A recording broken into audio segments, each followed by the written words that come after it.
मित्रों, बहुत ही ये दुख, असहनीय दुख की बात है कि हमारा एक बहुत नौजवान होनहार देश का सैनिक लेफ्टिनेंट विनय नरवाल आतंकवादियों का शिकार हो गया, शहीद हो गया। उनके परिवार के लोगों को मिलने के लिए मैं आज आया हूँ।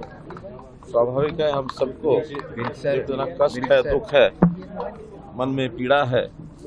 परिवार के लोगों को होना स्वाभाविक है।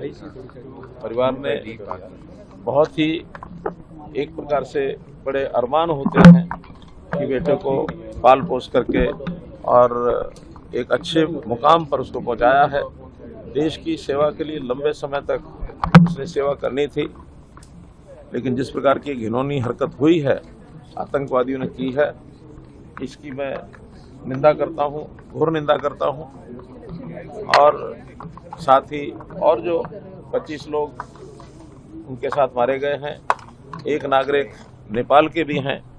मैं कल नेपाल में था, नेपाल के प्राइम मिनिस्टर को मिलकर के भी मैंने सांत्वना व्यक्त की। नेपाल के प्राइम मिनिस्टर और भारत के प्रधानमंत्री मोदी जी की बातचीत भी हुई है और वो भी चिंता में थे कि इस प्रकार के जो टूरिस्ट हैं उनको सुरक्षित अगर नहीं कर पाएंगे तो काफ़ी कठिनाई आएगी, क्योंकि टूरिज्म चाहे भारत हो, नेपाल हो, भारत का हिस्सा कश्मीर हो अथवा अन्य प्रदेशों में टूरिस्टों का आना जाना लगातार रहता है। कल मैं नेपाल में था तो वहाँ भी बड़ी संख्या में जो इधर से धार्मिक यात्रा पर और टूरिज्म पर भारत के लोग जाते हैं, उनसे भी मिलना हुआ था। ये घटना हम सब के लिए चिंता की बात है। प्रधानमंत्री जी विदेश गए हुए थे, उन्होंने तुरंत अपना दौरा रद्द करके और वापस आए। कल दिन भर बैठ के चली, आपसी बातचीत हुई और कल कैबिनेट की जो सिक्योरिटी कमेटी है, कैबिनेट कमेटी और सिक्योरिटी, उनकी मीटिंग हुई है। और जो पाकिस्तान के खिलाफ जिस प्रकार के वहाँ कदम उठाए गए हैं हमारे एक्सटर्नल अफेयर मिनिस्ट्री ने, बहुत सख्त कदम हैं, इनको कोई बहुत हल्के से न ले। पाकिस्तान के हाई कमीशन को यहाँ से खाली करने के लिए कह दिया गया है। हमारे जो उच्चायोग पाकिस्तान में था उनको वापस बुला लिया गया है। अटारी बॉर्डर उसको बंद कर दिया गया है। किसी भी पाकिस्तानी नागरिक को कोई वीज़ा नहीं दिया जाएगा। जो पहले से वीज़ा पर यहाँ आए हुए हैं उनको भी 1 मई से पहले यहाँ से जाने के लिए कह दिया गया है। और सबसे बड़ा जो एक विषय है, जो वर्षों से जिसका लाभ पाकिस्तान उठाता था, वो सिंधु जल समझौता, उसको अब एबियंस में रख दिया गया है। और अब कम से कम पाकिस्तान इसको हल्के में न ले। और अगर पाकिस्तान ने अभी भी इस प्रकार की गतिविधि का को संकेत दिया तो फिर पाकिस्तान का मैं समझता हूँ उसको भारी एक नुकसान, ऐसा भारी खामियाजा भुगतना पड़ेगा।